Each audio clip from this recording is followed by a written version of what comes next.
From our 7 Tasmania studios, your nightly news with Peter Murphy begins now. Good evening, everyone. The family of a Hobart mother brutally murdered on Christmas Day 2 years ago says nothing will ever come close to bringing back what they've lost. Rachel Wake's loved ones describing their pain as her killer was sentenced to 26 years behind bars. For Rachel Wake's family, it's been a long and heartbreaking wait for justice.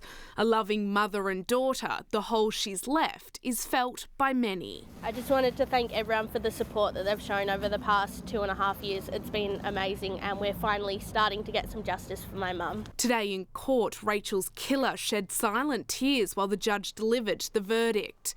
The 62-year-old sentenced to 26 years behind bars. This sentence is not long enough. It could never be long enough. He does not have the right to enjoy freedom ever again. Miss Wake was stabbed 17 times in the chest and neck during the attack on Christmas Day 2021.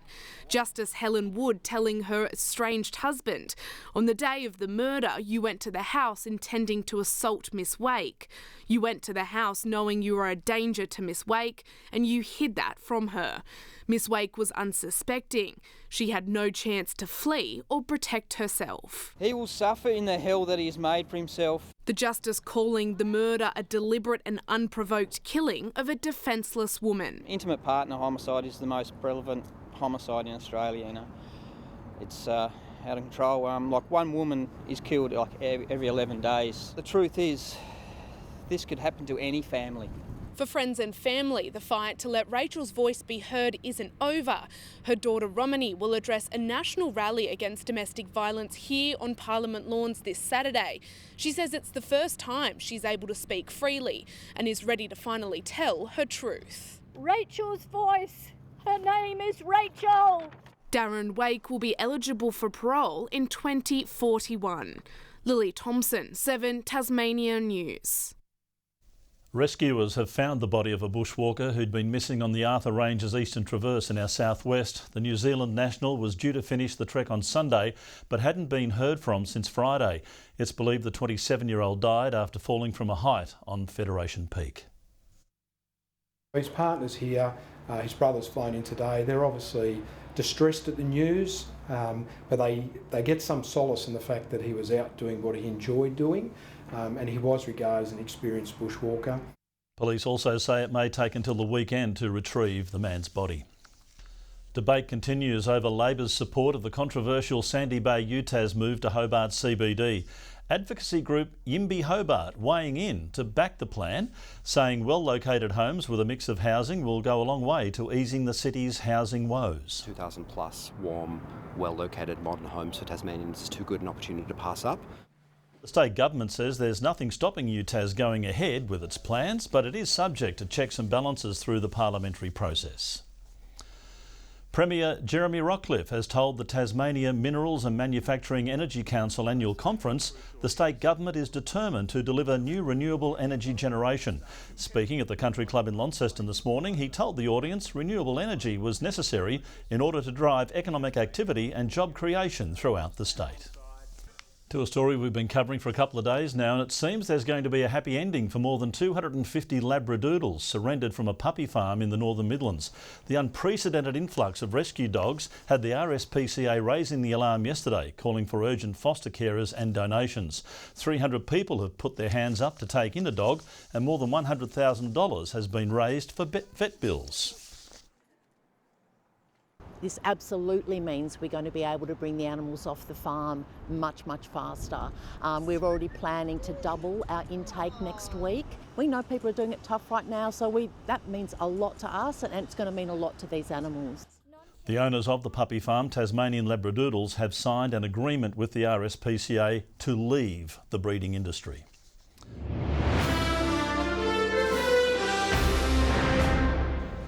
The Firefighters Union says it hasn't been consulted about a $35 million cut to the Department of Police, Fire and Emergency Management's budget over 4 years. Documents released under Right to Information show Fire and SES are quarantined from plans to slash over 70 jobs. But the union fears other key non-frontline roles may go.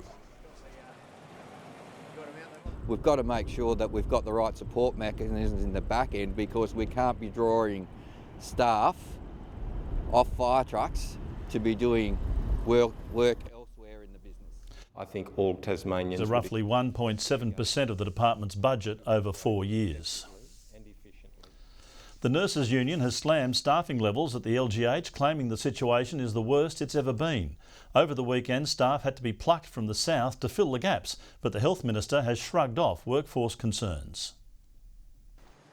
Plugging nursing rosters at the LGH, claims staff shortages are putting further pressure on frontline workers. We understand that staff turned up to the emergency department here on the weekend with only 12 staff rostered on some shifts, when 24 staff are required at an absolute minimum to deliver safe and quality services to the northern Tasmanian community. A call-out issued to nurses in the state's south to fill empty shifts in Launceston's emergency department.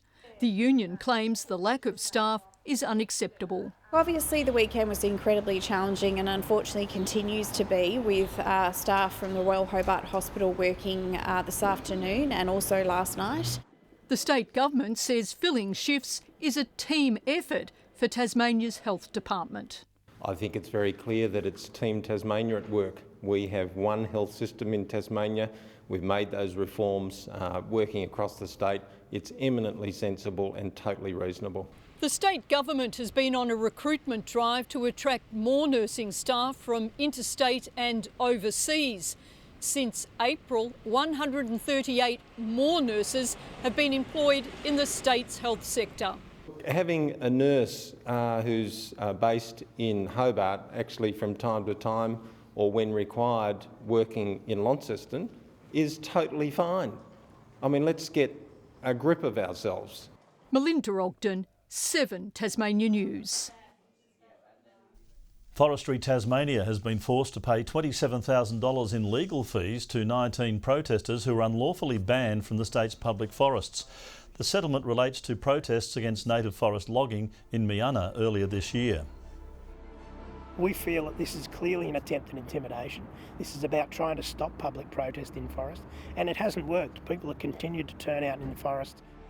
The 19 protesters pleaded not guilty to all charges and say they will continue to campaign against forest logging. 3 people, including a child, have been taken to hospital after a 3-vehicle crash in Ravenswood this morning. Police diverting traffic around the scene on Lambert Street until it could be cleared about an hour later. None of the injuries are life-threatening. A new app is hoping to save more Tasmanian lives by making it easier to find a defibrillator in an emergency. The Good Sam program allows people and organisations to register their devices, providing first responders with the right tools at the right time. We see a 10% decrease in survival for every minute that it's not applied, so by 10 minutes we know that outcomes are really poor. There are more than 360 defibrillators currently located across the state, with plans to roll out another 180 in coming months. A Tasmanian charity has received a major cash injection as part of a record grants program. $100,000 will go towards local not-for-profit JCP Youth, helping continue to support young people and meet increasing demands. Obser was just 12 years old when he moved to Australia from Ethiopia. It hasn't been an easy journey, the teen facing more challenges than most his age. Didn't really speak much English. Some of the challenges I faced was racism, just not understanding what people were saying to me. But joining Hobart's JCP Youth program has helped him build a new life. I consider myself as an at-risk kid. Started at the program, and then that sort of helped me find myself. The local charity help at-risk and vulnerable young Tasmanians, providing early intervention programs and mentorship for 11 to 17-year-olds. We try and hold an exceptionally high standard for young people engaged in our program, with the hope and the aim that those young people mirror image those same behaviours within their own community. It will be able to continue its mission, with the MyState Foundation committing $100,000 over the next 2 years. We were very drawn to what they were doing and the impact they were having in the Tasmanian community. With demand for the charity's services increasing, the cash splash is providing much needed breathing room. We have 160 young people on our referral waiting list at the moment. The program more than just building skills and resilience, but a place for participants to form strong bonds. Was by my side at all times when needed, pretty much like a big brother to me. Rebecca Gaidaneris, 7 Tasmania News. A free desexing program is being offered to owners of cats living at Midway Point. 10 Lives Cat Centre partnering with Sorell Council to neuter roaming moggies. To help with protecting the wildlife and generally improving cat welfare in the area and making the community happy at the same time. If it's successful, which I anticipate it would be nice to extend the program further, make it more widespread. Priority is being given to residents who live near the Pittwater Orielton Lagoon Ramsar site.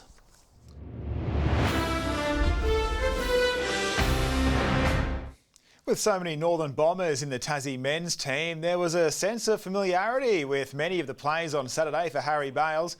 But brushing off the 6-point loss, attention now turns to securing a 14th straight win for his club, where the 20-year-old future primary school teacher has taken on a leadership role, helping with assistant coaching in the backs. They're just giving some leeway to players to be able to drive and learn. I think doing more stuff behind the scenes and learning, you're learning way more already. So yeah, I think it does translate and help you play better footy out there, definitely. Bales has been awarded the Lefroy Medal for his efforts on the weekend. Good evening. A north to northwesterly stream brought above average temperatures across the state today. Now, with that said, Hobart recorded a mild 19 degrees, Launceston and Devonport 15, and one up in Burnie with 16. 19 the high also recorded at Grove and Ouse, St Helens and Strawn 17, 16 for the islands. Smith and Lougheed and Marai Island all 15 and 8 for Laiweni. Today, high cloud pushed over the state with thick cloud apparent about the northwest and the east of Tasmania. A frontal cloud band sits to the west, extending over the Bight across western South Australia and about eastern and central WA. Tomorrow morning, the cold front will move over Tasmania and Victoria, while the high remains over the northern Tasman Sea. North to northwesterly winds, 25 to 35 knots about most waters, with westerly swells building up to 4 metres. Time to batten down the hatches as a gale warning has been issued for coastal waters across the entire state. There is also a strong wind warning for inland lakes. Showers for Hobart and New Norfolk tomorrow, 14. Showers also for Cygnet with 13 there. Wet conditions also in the north, Launceston and Devonport 14, Campbelltown 13 degrees. Wet and windy for the majority of the west, Burnie, Strawn and Smithton all 14. There's also a high chance of showers for the east coast, St Helens 14, 15 the top for Swansea and 13 for Fingal. As we wind up the working week, we can expect showers on Friday, mainly about the north and west, with snowfall likely to around 900 metres. On Saturday, showers are continuing about the north and west, with snow falling to 500 metres. And on Sunday, scattered showers are likely for the west and far south, with snow continuing to fall to the 500 metre mark. Cloudy conditions for Darwin tomorrow with 30 degrees, 23 with fine and sunny conditions for Sydney, and winds and showers are likely to ease in Melbourne. Partly cloudy in Hobart 14, partly cloudy also in Launceston with 12 and 13, and partly cloudy in Devonport. That's all from me this evening, Murph. Thanks very much, Kyra. Enjoy the rest of your night. And that's all our news for now. I'll be back later with updates. Thanks for joining us. Good night.